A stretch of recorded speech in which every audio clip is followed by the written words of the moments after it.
سیدنا فاروق اعظم رضی اللہ عنہ فرماتے ہیں، کچھ قیدی مرد اور عورتیں رسول اللہ صلی اللہ علیہ وسلم کی خدمت میں پیش کیے گئے۔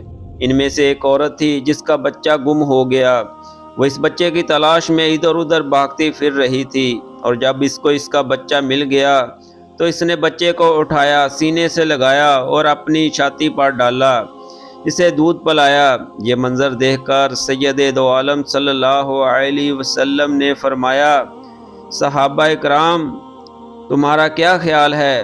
کیا یہ عورت اپنے بچے کو اپنے ہاتھوں سے آگ میں پھینک دے گی؟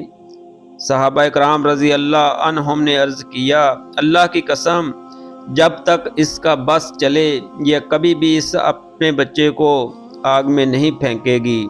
یہ سن کر رحمت للعالمین صلی اللہ علیہ وسلم نے فرمایا، اللہ کی قسم اللہ تعالیٰ اپنے بندوں کے ساتھ اس سے بھی زیادہ مہربان ہے۔